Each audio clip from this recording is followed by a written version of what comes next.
Hello, noble home gods. Today's video is all about me, so if you are a fan of me and my games, be sure to subscribe to Channel Pup for more Sonic content. If you do not subscribe, I am sorry, but you have to perish.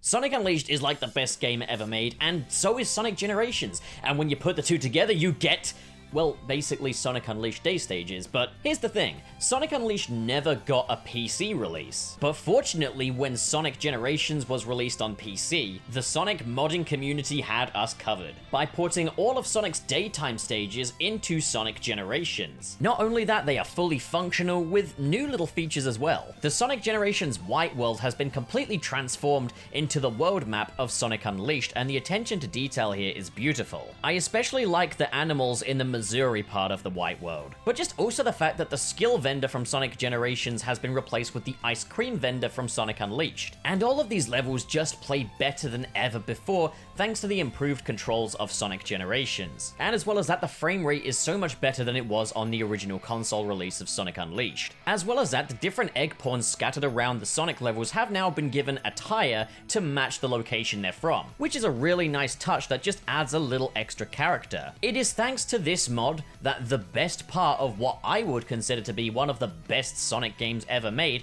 is now playable on PC, which actually really brings to light how little of Sonic Unleashed was actually spent in the daytime stages. You know, I wasn't convinced until now. But it also serves as a reminder of just how beautiful Sonic Unleashed was. These stages are some of the most beautiful Sonic stages we've ever seen from a design and aesthetic standpoint. It's one of the few experiences that makes me kind of proud to be from planet Earth. But there is one new dynamic that Sonic Generations throws into the mix, and that is the fact that in Sonic Generations, while we don't have a werehog, we do have Classic Sonic. Now, correct me if I'm wrong, but this mod was not made to accommodate for Classic Sonic. It was made with the sole intent of just bringing Sonic Unleashed's daytime stages to the PC. And it did a superb job of that, but I don't think they had Classic Sonic gameplay in mind when making this mod whatsoever. But you can actually enter these levels as Classic Sonic. And what you're getting here is a completely brand new alien experience, which now opens the question of, does Sonic Unleashed work as a classic Sonic game? Now, going into this, I have huge doubts. Sonic Unleashed kind of set the paradigm of what Sonic gameplay would be like going forward, with a completely brand new moveset. But there's more to this new skill set than just boosting. There's also the quick step, the stomp, the slide, and of course the light speed dash from previous 3D Sonic outings, and of course modern Sonic's trusty homing attack. Classic Sonic doesn't have these. There's no boost, speed is gained purely through momentum, there's no homing attack, and he's a character that's designed strictly for 2D play. So, is this going to work? Well, diving straight in, we already encountered a small technical hitch. The tutorial level, or in other words, Windmill Isle Act 1, is not available to Classic Sonic, and if you try to go through it, it will just take you to the second act. So Classic Sonic is being thrown into the deep end. So, stage 1, can Classic Sonic get through Windmill Isle? So the beginning of Windmill Isle is pretty windy, but it's also pretty linear, and I'm honestly surprised at how well Classic Sonic does actually handle in 3D. He does have a fully 3D range of motion programmed into him, and his more gradual build-up of momentum than modern Sonic's bullet-like boost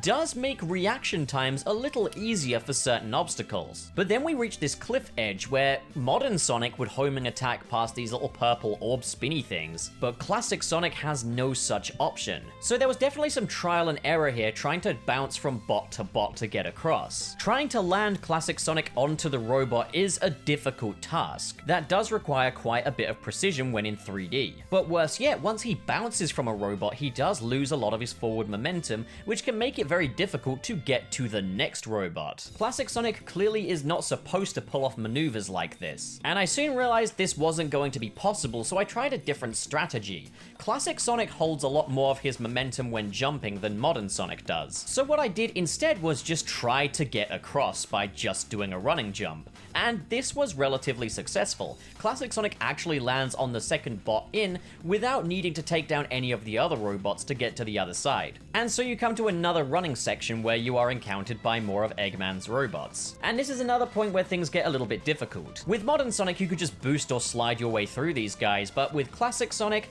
you're going to have to maneuver your jumps properly. Another disadvantage is that the spin dash is not designed to work in 3D. And it's a game of luck as to whether or not it's actually going to give you that forward roll, or if it's just going to send you off in a completely different direction. So it really is best to avoid doing that while possible. So then we come up for a 2D section, and Classic Sonic feels right at home here. Just substitute crouching for the spin dash. But then we come to the greatest nightmare for Classic Sonic, grinding on railings. Classic Sonic has neither the quick step or the homing attack, so you need to be precise with your jump from rail to rail. I generally avoided switching rails where possible, even if a better score or timing was possible through jumping rails like a madman when played with modern Sonic. Yep, see that? Fuck. This is going to become an ongoing problem throughout this playthrough, I can just tell. There is a section of the level where the camera is supposed to revert back to a 3D camera, but instead it still remains 2D, so I kinda just had to blind this one. But fortunately, it's a long stretch made for exploiting Sonic's boost speed. But then I got to this little broken bridge, this little fragmented bridge section. Who the fuck is the architecture of a Potos? Well, I couldn't precisely jump the bots,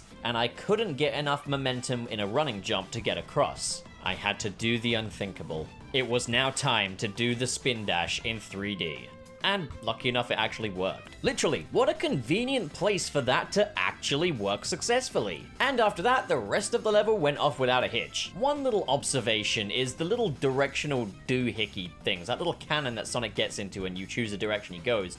Classic Sonic does not have an animation for being fired out of that. But that's not a criticism of this game because, well, it wasn't designed for him. Like, straight up, I probably shouldn't be doing this. And I do it because I'm a little rebel. So, Windmill Isle is perfectly playable as Classic Sonic. Next place on the map, Savannah Citadel. Now, I figured Classic Sonic would probably feel right at home in Savannah Citadel as much of this level is 2D. Now, I don't know if this is a design choice by Sonic Retro, or if this is like an error or a bug or a glitch, but the level does start out from the 2D perspective. And the opening stretches of this level are not very interesting for a 2D Sonic stage. These were made to exploit modern Sonic's drifting function, but here it's just a lot of running in a straight line. That's not to say I didn't have fun though. And completely through having an itchy trigger finger when it comes to the spin dash, I even found out that the first 3D section of this stage for Classic Sonic, you can actually spin dash in there successfully, but not really anywhere else, and boy did I ever learn that the hard way. There is also an early instance of a wall running section in this level, and I was surprised to see that Classic Sonic can do this successfully. He can't do the quick step which is required to avoid certain obstacles, but fortunately there aren't really any obstacles in the way just yet when it comes to wall running. There's also a large amount of 2D platforming at the end of this level where Classic Sonic feels even more at home than modern Sonic. I can't help but feel he would be a bit more successful here with the homing attack, as there's pretty small platforms with pretty big robots on them, which makes it quite difficult for Classic Sonic to really find footing on them without the homing attack. But with all that being said, Savannah Citadel was perfectly completable as Classic Sonic. We then move over to Rooftop Run, and for the most part this level runs fairly smoothly. The parts where you're actually rooftop running as Classic Sonic can be a little bit cumbersome without that boost that modern Sonic is famous for. And the quick step sections here simply do not work with Classic Sonic. You can get through them, but they are incredibly cumbersome. We are also treated to our first skydiving sequence here, and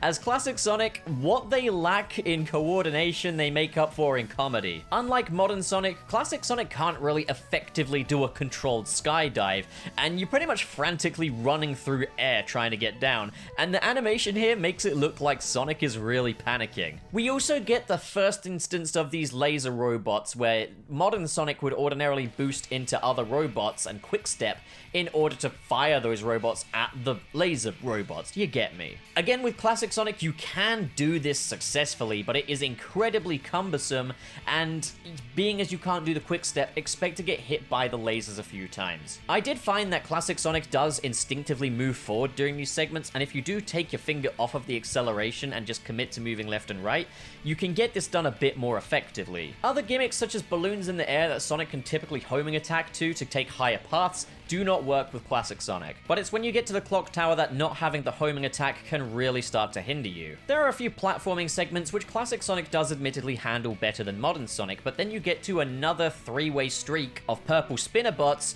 that are designed to be homing attacked onto, and Classic Sonic doesn't have such a resource. I tried many different ways of trying to maintain momentum bouncing from one to the next, but it proved impossible, which means that Rooftop Run is not completable as Classic Sonic. You can, however, get through an impressive amount of this level. Moving along, we have Dragon Road, which opens the same way as Savannah Citadel, where the camera is supposed to be behind Sonic, but instead is on his side. One observation I made is that with the right amount of acceleration, Classic Sonic can go as fast as modern Sonic. Like, holy shit, look at him go. But this also makes it harder to see obstacles ahead, and I found myself crashing into things a number of times that you really don't want to be crashing into. Things that you would see in a 3D perspective, so while the camera may be literally on your side, it's not on your side. There's a lot of spectacle even in seeing Classic Sonic hurl around these dragons and loops. And then we get another chain of purple spinners that are supposed to be homing attacked onto, but worse yet, the controls are locked to 2D even though it's in a 3D perspective at this point. Again, not a criticism of the mod, this was only intended for modern Sonic. But because the game is now confused, you can't really move Sonic at all, so I had no choice but to spin dash,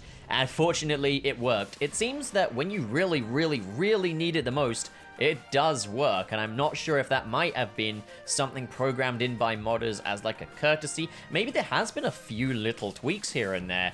I can't say. Now, when you get to the sections with the rotating platforms, I do think Classic Sonic legitimately handles the platforming here better than modern Sonic, with the exception of where there are enemies that you would normally home attack onto. Because Classic Sonic keeps more of his momentum when he jumps, it's kind of easier to aim where you're going to land. I was definitely filled with dread the moment rail grinding came into the fold, and there's not a lot of options for just staying on the one rail, but I did get used to the jumping a little bit. It definitely requires a certain deal of precision to it. Let me just pat myself on the back some more. I'm very good at this. But then I remembered, this level has water running in it, and Classic Sonic can effectively water run. It's not that Classic Sonic sees this as a solid, believe me, you can sink, but you can run on water just like modern Sonic. Damn, Classic Sonic in Sonic Generations, like, he may not be authentic to the original Classic Sonic, but he is a complex bit of programming. And then the rest of the level went more or less off without a hitch. There's obviously a lot of moments where he would have really benefited from having the homing attack, but Classic Sonic can make it through this one.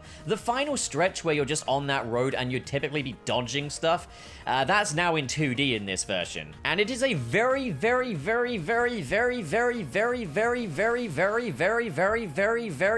long stretch. And tempting as it is to just spin dash your entire way through it, A, the spin dash doesn't actually have enough momentum to do that in Sonic Generations, and B, there's actually enemies afoot, and Classic Sonic does come out of his role really easily. However, with that being said, Dragon Road is perfectly completable as Classic Sonic. So then we move on to Cool Edge, which once again begins in 2D when it shouldn't, and it's a long stretch once again where you'd typically be boosting your way through it, which now feels a little bit monotonous as Classic Sonic. Not to mention, there's obstacles still kind of flying at you, but a lot of them, while they are on camera, they're not in Classic Sonic's direct beeline. So it's better to try and avoid them just for luck, because you never know when one is actually going to hit you. Not to mention, robot enemies can punch you still, you just can't jump on them because you can't reach them because you are a 2D little peasant. So one really interesting thing about this level is, in the modern Sonic version of the level, Sonic gets on this little sort of snowmobile thingy and starts going down the icy path. But Classic Sonic is not programmed to interact with a snowmobile in any way, so what do they do instead?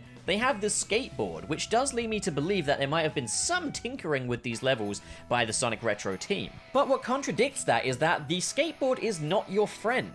Yeah, it's kind of weird. You do want to get yourself hurt so that you fall off of the skateboard and then continue on, because if you're on the skateboard, the whale will not flick you far enough for you to make it to the other side and you will die. So you need to be off the skateboard for that to work. Other than that, it all runs smoothly. I mean, I will say, the 2D platforming section after the whale flicks you, it's a pain in the ass with classic Sonic because you can find yourself overshooting things because of your momentum, where modern Sonic is a little bit more controlled in the speed department. Also, water running with classic Sonic is a lot of fun, but you do want to avoid the robots as much as you can here, because it is imperative that you maintain your momentum, and just bouncing on a robot can be enough for you to drop that and then land in the water and die. So it's best to just avoid them altogether. What the fuck? Oh, come on! We were so close! Okay, so the real problem is that there is a dash pad on one of the loop-de-loops that gets you stuck, and you can't get out of it. You just get stuck. That's the end of the road for you. I did retry a couple of times to see if this would still happen, and no, it's not just a one-off glitch. It is a big, long, ongoing problem. Which means that Cool Edge is not completable as classic Sonic. So, what's next on the world map? Arid Sands. Hang on, just before we begin.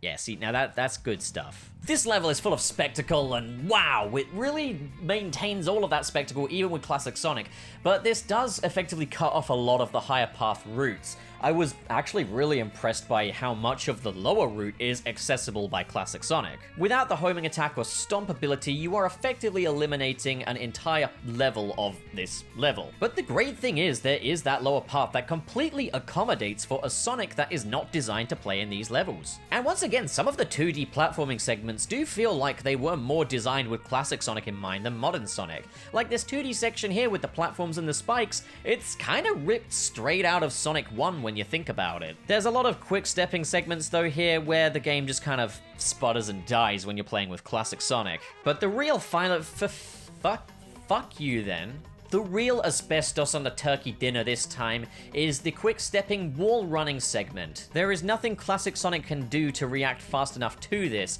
I did experiment quite a bit with it, but there's just no way. Which really is unfortunate because this is the final stretch of the level. Everything up before this has been perfectly fine, but they had to just fucking fuck you! Perhaps modders could program in some additional platforms here in the future or something. I don't know. I think there's little tweaks you could do that could make this game fully playable as classic Sonic, which would be epic, which would be very fucking much an epic gamer moment. Someone revisit this. Someone give it a little once-over. So unfortunately, Arid Sands is not playable as classic Sonic. Moving along, we have Empire City, and I already just have a bad feeling about this one. So this here, this running stuff here is fine, and you can jump over these bombs. That's fine. This here, with the sort of round platforms and the spikes and the bots, is a pain in the dickens, but it's fine, you can do it. But this right here is the end of the road for you in Empire City.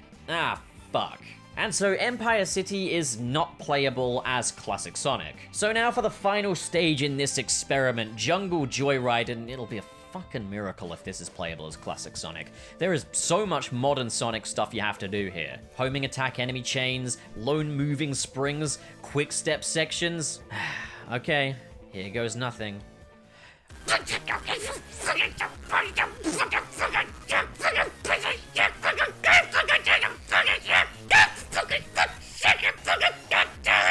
But surprisingly enough, it is completable. I didn't even know you could get a D rank in this game. What the fuck? So in total, 4 out of 8 levels in Sonic Unleashed are playable as classic Sonic. Well, that's an okay result, I guess, but it's better off sticking to Sonic Generations. Wait, what did I just do there? I hit... Fuck! That's right, isn't it? Classic Sonic can get the homing attack. I played this entire goddamn game without the fucking thing equipped when I could have done it, and it would have made my job a whole lot easier. Crazy hamburger! Okay. I proved my point, and I proved it a whole lot better with the homing attack off, but there are some levels that required the homing attack for me to get through, and those were, let's start off with Rooftop Run. Oh, fuck yes! Fuck yes, I did it! Yes! Okay, good, great, got it. What else could I not complete? Yes, there was Cool Edge! And for the grand finale, Empire City. Yep, okay, good, got it, great, good, got it. So that means Sonic Unleashed, as classic Sonic, 4 levels are completable without the homing attack, 2 of which exclusively with the homing attack, and that makes in total 6 levels playable as classic Sonic out of 8 in Sonic Unleashed. I mean, Sonic Generations Unleashed project, if we were to go into Sonic Unleashed as its native form, you gotta go through the hub worlds and the Werehog stages, and fuck that, fuck it all. And yeah, I'm just gonna straight up say Eggman Land ain't gonna work with Classic Sonic, as after all, it barely works with the Werehog. But you know what I learned here? Classic Sonic is a versatile little bugger, isn't he? But not only that, Sonic Unleashed's level design was made with a certain degree of versatility in mind, evidently. And maybe modern Sonic and classic Sonic aren't so different after all. Really, they're just a dimension apart. I mean, on a fundamental basis anyway. Modern Sonic games are really demanding. So that is Sonic Unleashed played as classic Sonic. Does it work? For the most part. But what do you guys think? Comment below and discuss, and as always, if you enjoyed this little experiment of mine and want to see more like it, hit subscribe, hit the like button, and in the description below are links to different social media platforms where you can come and socialize with me, as well as a link to the Patreon and a join button for if you're feeling extra supportive and extra generous. But of course, that's a big ask. You don't have to do that. I would never expect you to. But with that out of the way, thank you so much for watching, guys, and have a great day.